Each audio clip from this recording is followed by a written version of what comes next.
un petit peu de monnaie, s'il vous plaît? Bonne soirée. Bonsoir, excusez-moi, pourriez-vous m'aider d'un petit peu de monnaie? Bonsoir, monsieur, pourriez-vous m'aider d'un petit peu de monnaie, s'il vous plaît? Merci beaucoup, bonne soirée, madame. Bonsoir, excusez-moi, les filles. Excusez-moi, ça vous embêterait de m'aider d'un petit peu de monnaie, s'il vous plaît? Désolée, je vous en tout dépenser. C'est pas grave, bonne soirée, merci, Karen. Bonsoir, excusez-moi, vous auriez un petit peu de monnaie pour m'aider? Bienvenue en France, 7e puissance mondiale, pays des droits de l'homme et de la protection sociale. L'année dernière, 1 362 700 personnes ont été accueillies par le Secours catholique. Leur niveau de vie, 540 € par mois. Liberté, égalité, précarité. Pour la fraternité, vous repasserez quand la croissance sera repartie. Sur les Yvelines, la situation des femmes en précarité augmente. C'est une situation qu'on a bien vue. Personne n'est à l'abri d'un accident de la vie. Et les femmes sont une population particulièrement touchée par cette situation-là. Et donc on a remarqué depuis quelques années déjà que la population des femmes en fragilité augmentait. Les chiffres parlent d'eux-mêmes, mais plus grand monde n'écoute. Car dans le TGV du progrès, les pauvres se fondent dans le paysage. On les voit, mais on ne les regarde plus. C'est normal, on s'habitue. Pourtant, les pauvres sont toujours là, de plus en plus nombreux à attendre le bout du tunnel. Alors il serait peut-être temps d'entendre ce que les chiffres ont à dire. En 2017, 56% des adultes que nous avons accueillis étaient des femmes, dont beaucoup de mères isolées. Ça vous étonne ? 2/3 des personnes que nous avons aidées étaient des jeunes ou des enfants. Ça vous surprend ? À Vélizy, c'est encore plus marquant parce qu'à Vélizy, on sait que sur la population de Vélizy, les familles monoparentales ont une moyenne qui est plus élevée que sur celle du département déjà. Et donc dans ces familles monoparentales, il y a beaucoup de femmes. Et des femmes seules ou des femmes avec enfants. Attendez, ce n'est pas fini. Dans les accueils du Secours catholique, les chômeurs sont 8 fois plus nombreux que dans la population générale. On aurait tort de s'en vanter. Les 2/3 ne touchent plus de droit au chômage et passent par la case RSA. Parmi eux, beaucoup de seniors, peu qualifiés et au chômage depuis des années. Et pour ceux qui ont la chance d'être sur le marché de l'emploi, la fête ne fait que commencer. Les 3/4 doivent se contenter de CDD très souvent sous-rémunérés. Sans compter les 12% qui ne peuvent pas travailler pour des raisons de santé et tous ceux qu'on appelle poliment les inactifs invisibles. Chômeurs découragés, SDF, étrangers sans papier qui n'ont pas le droit au travail. Cette pauvreté cachée, des familles, ce qu'on appelle des travailleurs pauvres, donc des personnes qui travaillent mais qui ne peuvent pas boucler leur fin de mois. Le nombre de ces invisibles a plus que doublé en 10 ans. Quand on vous dit qu'il suffit de traverser la rue. Résultat, parmi les ménages qu'on accueille, 2 sur 3 sont en situation d'extrême pauvreté, dont une grande majorité de parents isolés. Près de 3 ménages sur 10 vivent à l'hôtel, en caravane, en centre d'hébergement ou dans la rue. Les plus touchés sont les femmes, les hommes seuls, les étrangers sans statut légal et les 15-24 ans, dont près de la moitié vit dans un habitat instable. Il faut bien que jeunesse se passe. Notre spécificité au Secours catholique, c'est d'accompagner les femmes non seulement dans leur démarche administrative, mais dans l'accompagnement, un accompagnement global, un accompagnement fraternel. Vraiment, on prend les personnes dans leur globalité pour les aider et les rendre actrices aussi de leur propre développement. Voilà, c'est pas parce qu'elles ont un passage difficile financièrement qu'elles ne peuvent plus rien faire. Et en plus de leur donner quelque chose à faire, c'est aussi les motiver, les rendre un peu plus combattantes pour combattre un peu ces difficultés et passer ce passage difficile. En particulier, c'est encore plus important quand il y a des enfants et que voilà, il faut qu'il y ait le moral pour la famille. Heureusement que les pauvres profitent du système. Sauf que non, en fait. 1/4 des ménages avec au moins 2 enfants en situation régulière ne perçoit pas d'allocation familiale. Pareil pour le RSA. Une personne éligible sur 3 n'en profite pas.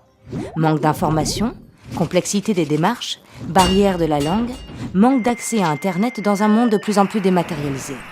Pas si facile de vivre au crochet de la société, à moins d'être évadé fiscal. Actuellement, la France compte près de 9 millions de pauvres, dont 3 millions d'enfants. L'année dernière, plus d'1 million d'entre eux a poussé la porte du Secours catholique. Parmi eux, des femmes seules, des hommes isolés, des familles, des seniors, des jeunes, des Français, des étrangers avec ou sans papier, des SDF, des chômeurs, des travailleurs précaires. Et 640 700 enfants. On a des très très belles expériences. Voilà, je peux penser à Caroline, par exemple, voilà, c'est typiquement voilà, un accident. Cette femme-là, mariée, 2 enfants, divorce, obligée de quitter son logement. Et la seule chose qu'elle ait retrouvée comme logement, c'est un loyer 900 €. Donc c'était quasiment les 2 tiers de son salaire, alors qu'elle travaille pour une mairie depuis assez longtemps, donc vraiment, voilà. Et de mois en mois, les dettes se sont accumulées et descendent aux enfers pour elle et pour son fils, parce que du coup, un des enfants a dû partir avec le papa, donc séparation de la famille, ah oui, voilà, des choses très dures. Et, voilà. Et cette personne-là, qui était très battante, elle a travaillé les week-ends, les soirs, à garder d'autres enfants pour essayer d'augmenter, mais malgré tout, le trou se creusait indéfiniment. Et comme c'est une femme très battante, alors elle est venue au Secours catholique, elle a été accompagnée, mais elle a participé. On a, avec l'épicerie solidaire, un café rencontre pour permettre aux personnes de se poser, de prendre du temps, de rencontrer du monde. Ce café, il est ouvert à tout le monde. Et elle est venue comme bénévole pour écouter les personnes. Après, même quand elle bénéficiait encore de l'épicerie, voilà, elle était là pour écouter les autres personnes. Avec beaucoup de ténacité, elle s'est bagarrée. Elle a obtenu un logement qui était plus correct financièrement. Et maintenant, voilà, elle est installée, elle a récupéré son 2e fils. Et voilà, ça c'est des belles, pour nous, c'est des très très belles choses à vivre. Derrière les chiffres et au-delà des statistiques, les visages sont multiples. Les situations complexes et les besoins innombrables. Logement, nourriture, vêtements, transport, aide administrative. Pourtant, la demande principale des gens que l'on rencontre reste la même, l'écoute. Car parler, c'est déjà s'en sortir. Entendre, c'est déjà répondre. Et cela commence par reconnaître les contributions des plus fragiles à la société. Il ne suffit pas de vouloir changer le système. Il faut changer notre façon même de penser ce changement. Que la solidarité ne soit plus seulement pour, mais aussi et surtout avec les personnes. Les pauvretés évoluent plus vite que nos systèmes de solidarité. C'est pourquoi nous devons réinventer une protection sociale qui n'exclut personne, pas même ceux qui n'entrent pas dans les cases. Et pour ce faire, nous avons besoin que tout le monde s'engage. Bienvenue en France, pays de Molière, de Voltaire et des Lumières. Sûr qu'on peut en être fier. Suivant la CAF, les personnes, la pauvreté, un taux de pauvreté qui augmente, est en augmentation de 3%. Alors ça a été révélé entre 2012 et 2017, donc c'est peu évidemment, quand on regarde 3%, ça paraît peu, mais c'est quand même là, ça augmente.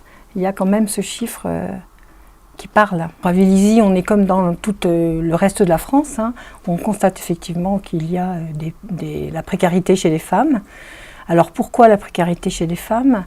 Simplement parce qu'elles sont parfois, elles vivent seules, elles ont à charge des enfants, elles ont un travail, mais un salaire qui est plus bas que les hommes, ça c'est bien connu. Et c'est souvent quand le couple se sépare, elles ont les enfants à charge. Donc forcément, elles sont plus sensibles à la précarité, hein.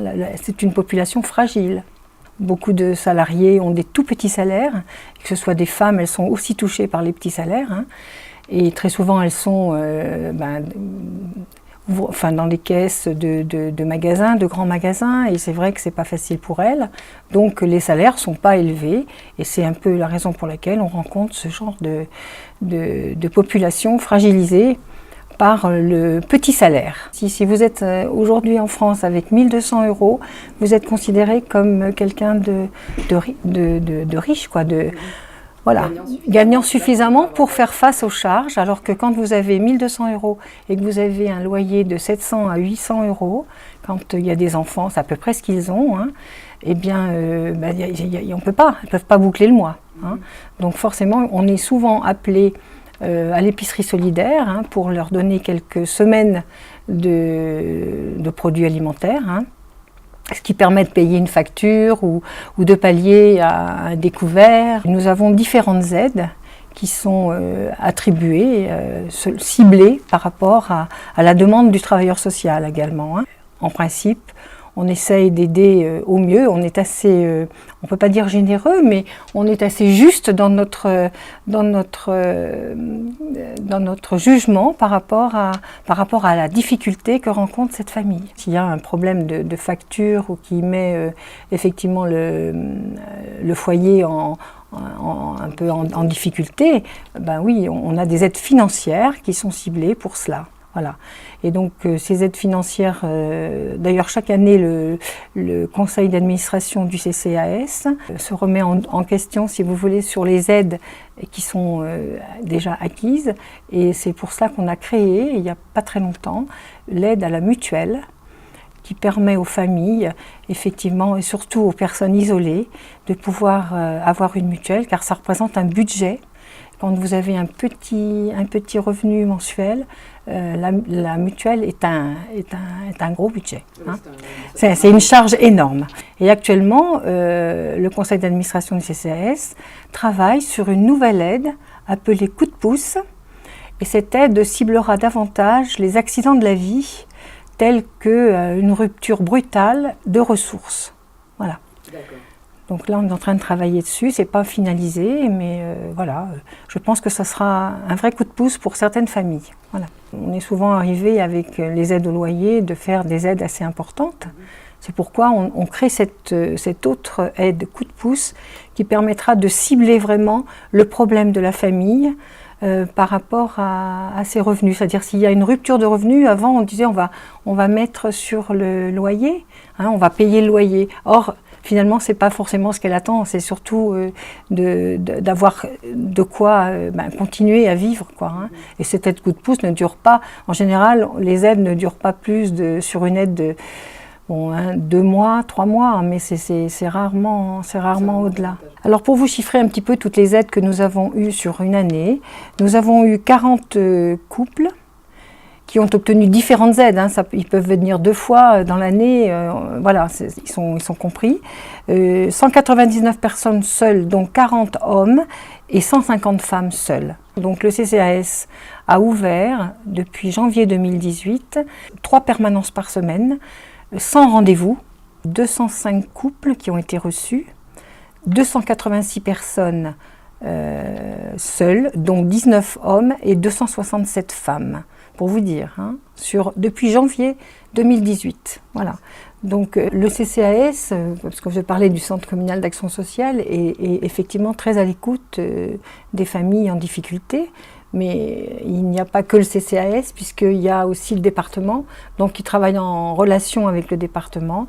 Oui, à Vélizy, je pense que toutes les familles qui viennent au service social sont entendues, et quand elles doivent être aidées, sont aidées, ça c'est clair.